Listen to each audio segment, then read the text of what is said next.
Hi, my name is Natasha and I will be discussing question 14.1. What is the role of control in management? Control is the final step in the management process. It is a management function that involves monitoring activities to ensure that they are being accomplished as planned and correcting any significant deviations. Managers can't really know whether their units are performing properly until they have evaluated what activities have been done and have compared the actual performance with the desired standards. Furthermore, an effective control system ensures that activities are completed in ways that lead to the attainment of the organization's goals. The effectiveness of a control system is determined by how well it facilitates goal achievement. To sum up, the more a control system helps managers achieve their organization goals, the better it is. Control is important because it's the only way that managers know whether organizational goals are being met and if not, the reasons why. So, why is control important? There are three reasons for this. The first reason is planning. We know that goals provide specific directions to employees and managers as the foundation of planning. However, just stating goals or having employees accept goals doesn't guarantee that the necessary actions to accomplish those goals have been taken. The effective manager follows up to ensure that what employees are supposed to do is, in fact, being done and goals are being achieved. As the final step in the management process, controlling provides the critical link back to planning. If managers didn't control, they have no way of knowing whether goals and plans were being achieved and what future actions to take. The second reason controlling is important is because of employee empowerment. Many managers are reluctant to empower their employees because they fear something will go wrong for which they will be held responsible. But an effective control system can provide information and feedback on employees' performance and minimize the chance of potential problems. The final reason is protecting the organization's workplace and its assets. Organizations face threats from natural disasters, financial pressures and scandals, workplace violence, supply chain disruptions, security breaches, and even possible terrorist attacks. Managers must protect organizational assets in the event that any of these should happen. Additionally, comprehensive controls and backup plans will help minimize work disruptions. Next, I will discuss question 14.2. Describe 4 methods managers can use to acquire information about actual work performance. The first method is personal observation. It provides first-hand and intimate knowledge of the actual activity, offering information that is not filtered through others. Now, let's look at the strengths first. With personal observations, managers can catch factual omissions and nonverbal cues like facial expressions or tones of voice that may be missed by other sources. Besides that, this method allows for intensive coverage because minor and major performance can be observed and enables managers to read between the lines. However, it is subject to perceptual bias. What one manager sees, another might not. Also, it is time-consuming and can be obstructive, potentially making employees self-conscious. Next, we have statistical reports. These include graphs, bar charts, and numerical data displays of any form. Although these reports are easy to understand and effectively show relationships between variables, it provides limited information about an activity. They focus only on a few key areas, leaving out subjective factors like employee morale. The third method is oral reports. Managers can gather information through conference, meetings, one-to-one conversations, or through phone calls. In employee-oriented organizations where employees work closely together, this may be the best way to keep tabs on work performance. The strength of oral reports is it is fast and allows for immediate feedback. It also permits the use of expressions, tones of voice, as well as words to convey meaning. On the other hand, information in oral report is often filtered and lack formal documentation, making it harder for reference unless the conversation is recorded. Finally, we have written reports. These are typically more formal than oral reports and more comprehensive and concise, allowing managers to organize and catalog information for future reference. On the downside, Written reports are slower as it takes time to prepare and are not ideal for situations requiring immediate actions. In conclusion, each method has its own particular strengths and weaknesses. Using the combination of them increases both the number of input sources and the probability of receiving reliable information. Hi, my name is Li Xingru, and I'll be explaining question 14.3. Planning and controlling are the opposite sides of the same coin. Do you think this statement is true at all levels of the organizational hierarchy? Why or why not? The statement planning and controlling are the opposite sides of the same coin highlights how they are closely related in organizational management. While this statement is true conceptually, its application varies depending on the organizational hierarchy level. Before we dive deeper, let us review what is planning and controlling. Planning involves defining the organization's objectives or goals, establishing an overall strategy for achieving these goals, and developing a comprehensive hierarchy of plans to integrate and coordinate activities. While controlling involves monitoring activities to ensure that they are being accomplished as planned and correcting any significant deviations. Let us review the statement by looking at three levels of the management hierarchy. At first, we have the top management. At this level, planning and controlling are strongly intertwined. Top managers make decisions for the direction of the organization and defining policies and values for the organization members. It uses control mechanisms to ensure the alignment with these plans, as any deviations will bring significant implications to the organization. Moving on is the middle management. At this level, planning and controlling are interdependent and complementary. Middle managers translate the goals set by top managers into specific details, while controlling involves monitoring departmental performance and implementing corrections to ensure department activities are aligned with the organizational goals. Lastly, we have the first line management. At this level, planning and controlling are interrelated, but the immediacy of control overshadows planning. Planning involves short term and task specific plans, while controlling is more hands on, focusing on day to day activities. At this level, first line managers have limited involvement in planning, making controlling seem more prominent. In conclusion, the statement is broadly true but not equally applicable to all levels of management hierarchy. The relevance diminishes as we move down the organization structure. Next, I'll be explaining question 14.4, contrast feed-forward, concurrent, and feedback controls. Let us contrast feed-forward control, concurrent control, feedback control by looking at the aspect of timing, focus, purpose, advantage, and disadvantage. For the timing aspect, feed-forward control takes place before the actual activity, while concurrent control takes place while a work activity is in progress. On the other hand, feedback control takes place after the activity is done. For the focus aspect, feed-forward control focuses on the input stage, while concurrent control focuses on the process stage.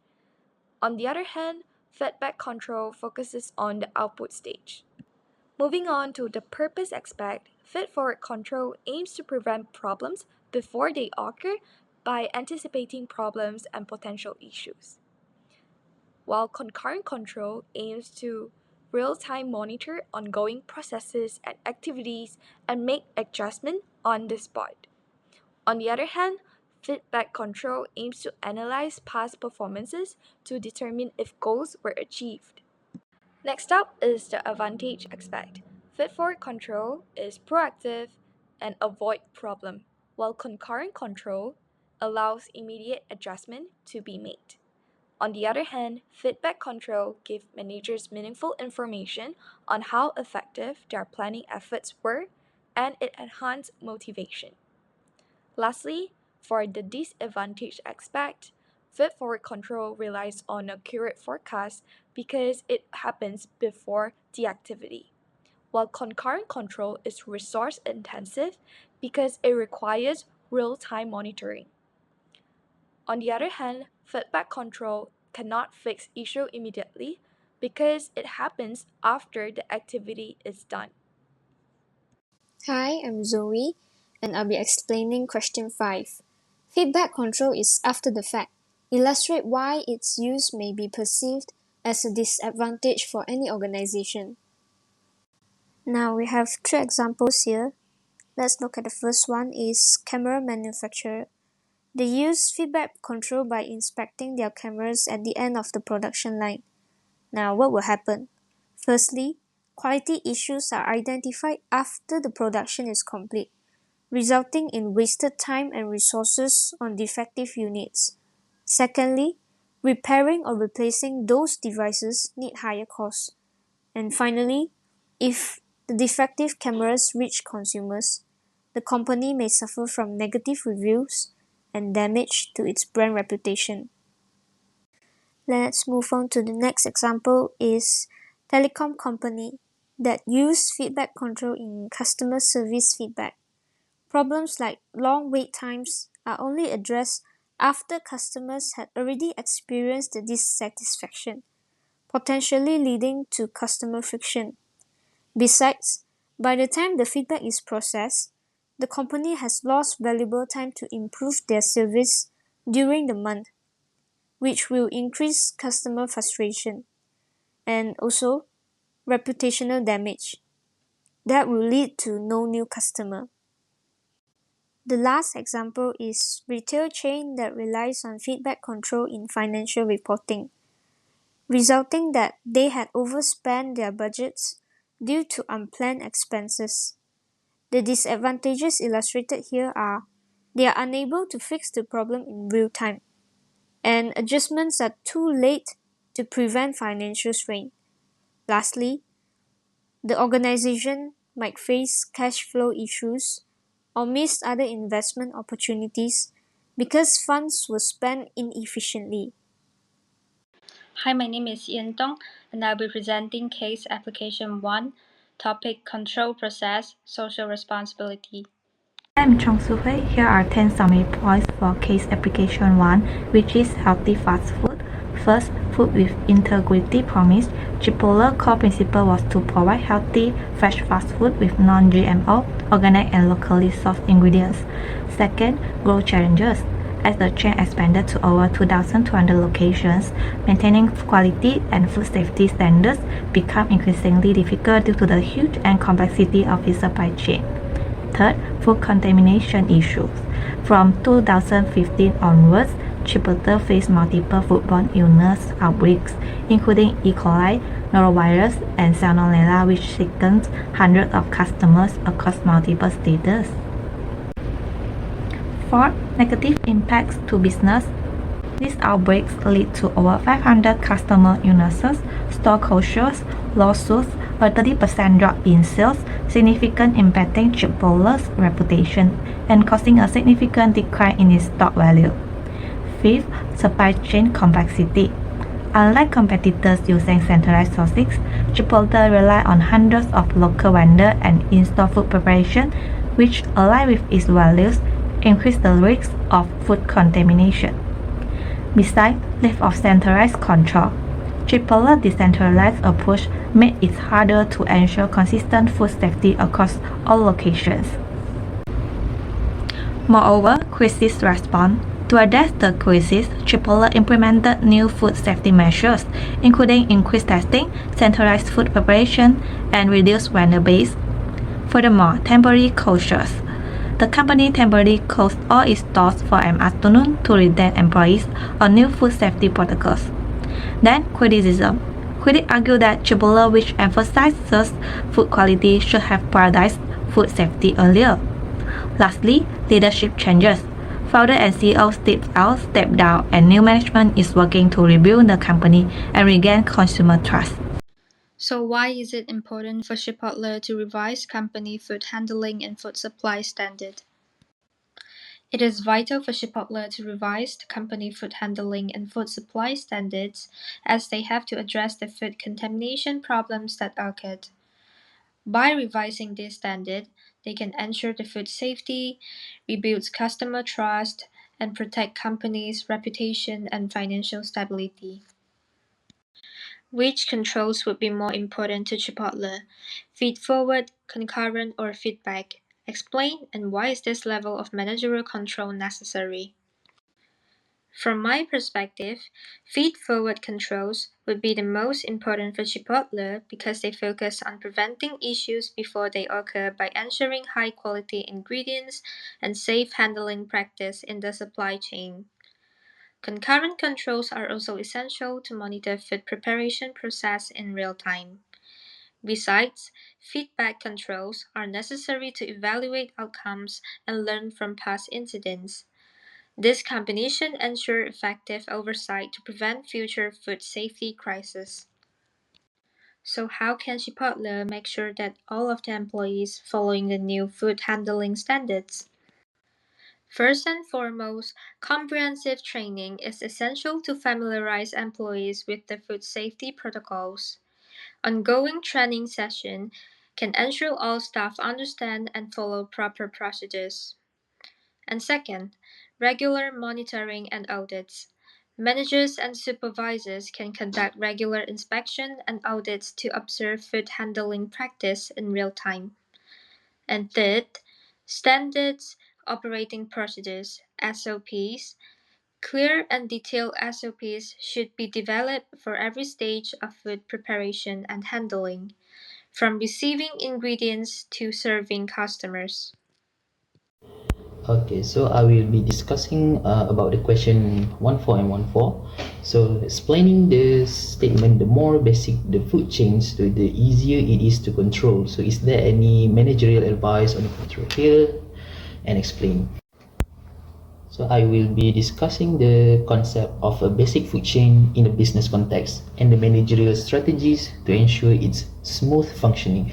So let's begin with the characteristics of a basic food chain. So what is basic food chain? So a basic food chain is typically involve a fewer suppliers, so which simplifies the sourcing process. Point number two is well standardized process, so ensuring the consistency across operations. And also point number three is less variability in sourcing, preparation, and also delivery, which makes the system predictable and reliable. So why it is easier to control? So a basic food chain is easier to control for three key reasons. So there are fewer variables to monitor, which reduce the complexity, and also the communication between the fewer suppliers and the restaurant is simpler, ensuring the efficiency. And also the standardized practice can be implemented seamlessly across the entire chain, so leading a uniform quality and service. So now we understand the foundation aspect of a basic food chain, so let's explore the some managerial advice for effectively controlling and also how to optimize this system. Okay, so to ensure the smooth functioning of a basic food chain, so managers can utilize three levels of control. We have feed forward, concurrent, and also the feedback. So let's break this down. So firstly, under feed forward control, the managers can take a proactive steps to prevent the issues before they arise. So this includes simplifying the supply chains by reducing the number of suppliers, conducting regular supplier audits to ensure quality and compliance, using the technology and data analytics to predict the potential risk factors and mitigate them in the early phase. As for concurrent control, is a real-time actions, so help to maintain a consistency during the operations. So these involve the real-time tracking of ingredients movement from suppliers to restaurants, ensuring the transparency, and also standardizing the process by training the restaurants employees in food handling and also preparation practice, so which enhance the operational reliability. As for feedback control, is for focusing on learning from the past incidents to improve the future operations. So managers can conduct a root cause analysis after the incident to identify and address failure at any stage. So whether The problem is coming from the supply level or during transport or in store. So by integrating these three levels of control, so business can ensure that the basic food chains operate efficiently to ensure and also to deliver a quality to the customers. Okay, for question 1415, so what roles do social responsibility and ethical behavior play in ensuring that controls are appropriate and working? Okay, so as we continue, let's touch on two critical pillars that underpin a well-functioning food chain: social responsibility and ethical behavior. So these principles not only enhance the public trust but also contribute to a long-term business success. So point number one is the social responsibility. So let's talk about social responsibility. So this involves ensuring the food safety remains a top priority. So the food contamination doesn't just harm the customers, but it also damage the public trust in the brand. So business can demonstrate the responsibility by maintaining a transparent supply chain, so allowing the customers to trace the origin of their food. So this transparency builds accountability and fosters trust.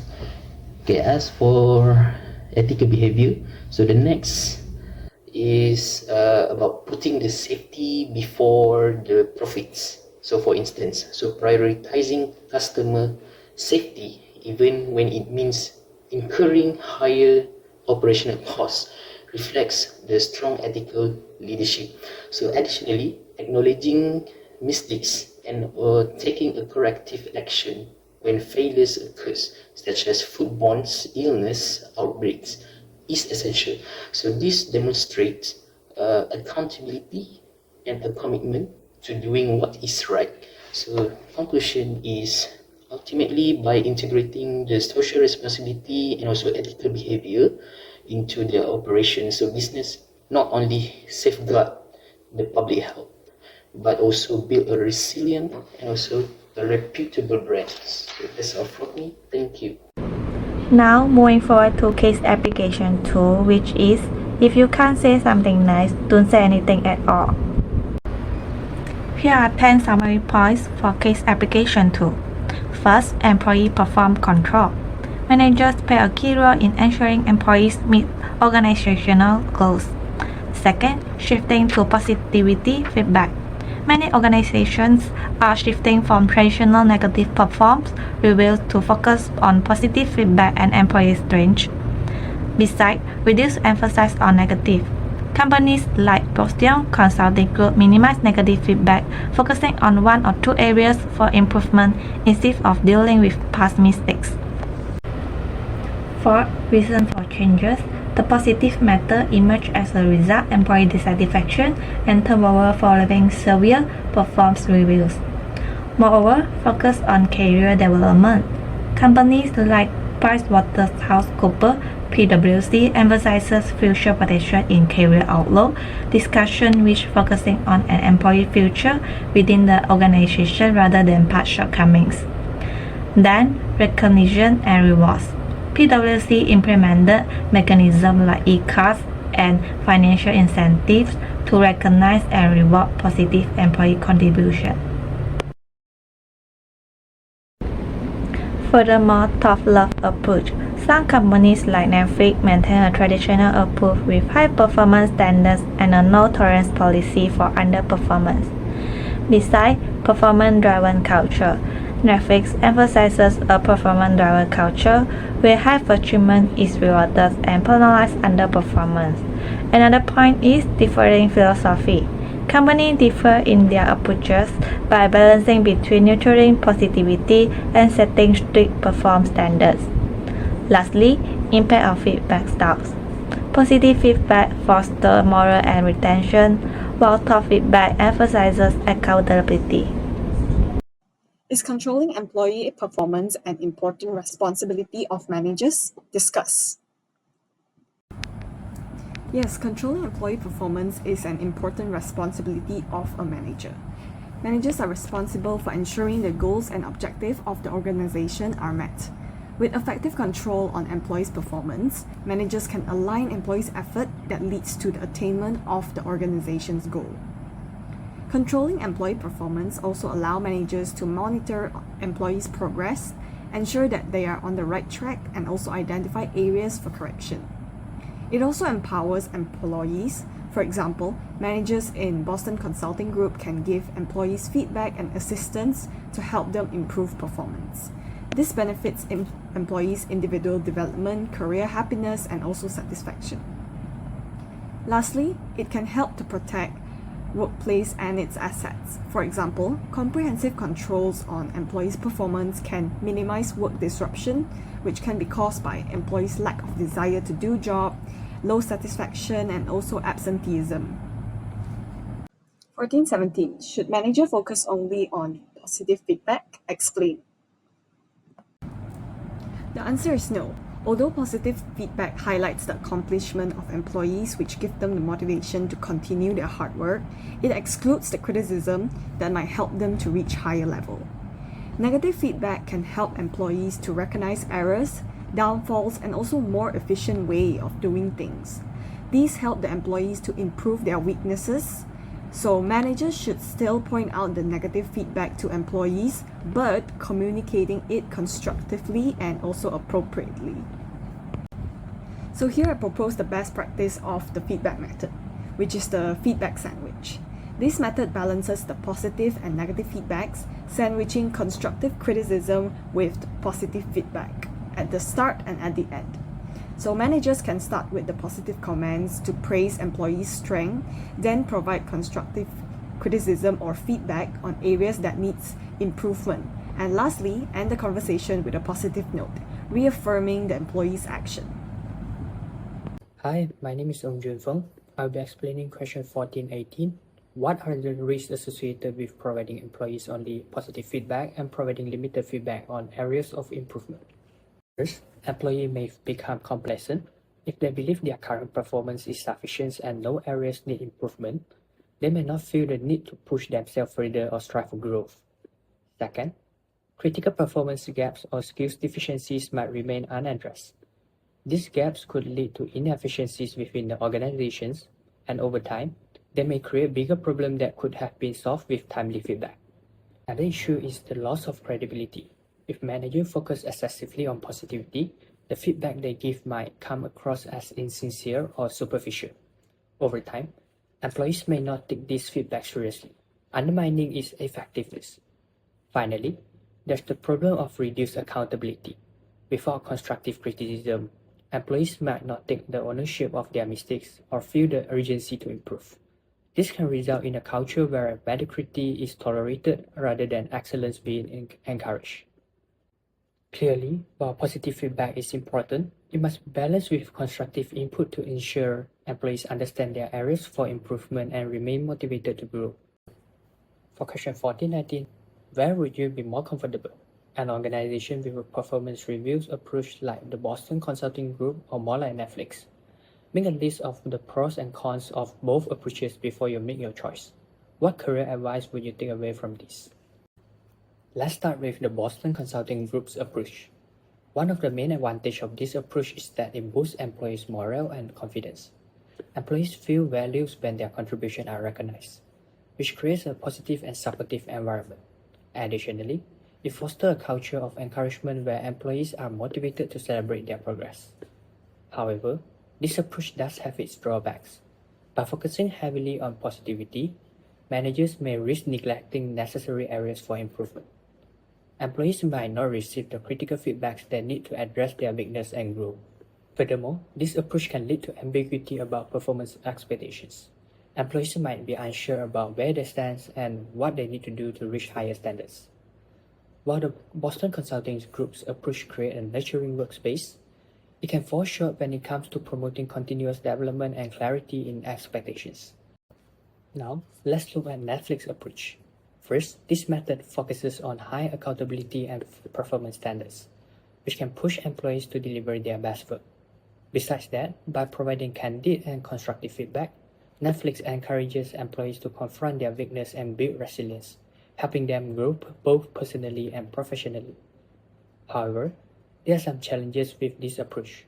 For one, it can create a high-pressure environment. Not everyone thrives under this kind of stress, and it could negatively impact employees who are not equipped to handle such pressure. Additionally, if feedback is delivered too harshly, it may hurt employees' morale, leading to disengagement or dissatisfaction. Netflix's approach is effective in fostering a culture of excellence, but it requires a balance to ensure employees feel supported while being challenged to improve. Personally, I would prefer Netflix's approach. I believe that constructive feedback is essential for personal and professional growth. While it may be uncomfortable at times, tough love feedback pushes me to take responsibility for my performance and actively work on my weaknesses. I believe it will also help me to build resilience and develop the skills necessary to strive in a high-performance environment. For me, this approach aligns with my commitment to embracing challenges and continuously improving. As a piece of career advice that I take away from this case, I would encourage everyone to seek an organization whose feedback culture resonates with your personal values and growth aspirations.